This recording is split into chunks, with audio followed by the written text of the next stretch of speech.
More local governments are using propane to fuel their public transportation vehicles, and the townships of Lenox and Richmond have done just that.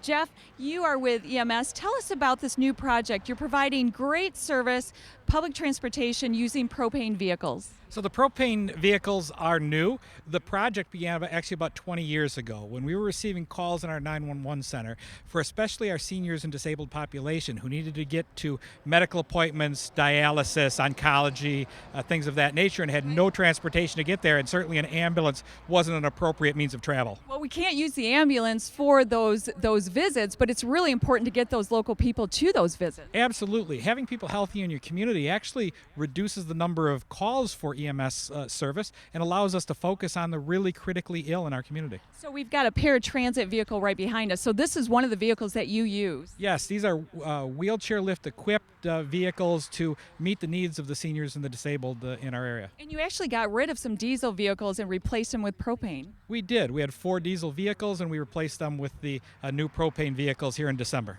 Now, what are the drivers saying about the propane vehicles? Well, they like them because they're quiet. They like them because they're able to hear their passengers in the back if the passenger does have some kind of emergency or otherwise becomes ill. And what they really like is they recognize that diesel fuel is actually a carcinogen, and so having to breathe it every day, even in our brand new facility, is not good for their health or their passengers. Well, you're actually providing safety to your residents, cleaner air for them, quieter, everybody can communicate, so that's fantastic. Well, thank you so much. And next we have Fred Barbrett, and Fred, you're with Smart. Thanks for being here. And you're instrumental in making sure that these vehicles are running on propane. How does that affect the overall budget and from an economic standpoint? Well, the first significant issue is the fact that diesel fuel is close to $3 a gallon. Propane is right now we're paying 89 cents a gallon for it. So it's a third the cost. So you're getting a heck of a deal there on fuel. What else?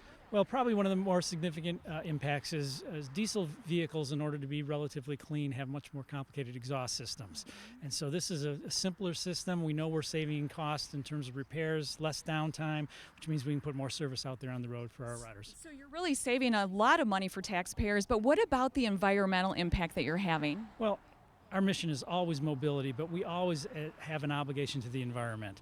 And so there's a reason that there are not diesel-powered barbecue grills out there. Propane is a safe and clean fuel. Right. The EPA does recognize that it is a clean fuel, very minimal carbon footprint. And I know that smart vehicles, the smart bus system, is reducing hundreds of thousands of pounds of particulate or emissions from the environment. That is correct. We're in the process of converting our entire small bus fleet to propane. We have almost 100 vehicles that are powered by propane now. Well, that's fantastic. Thank you so much.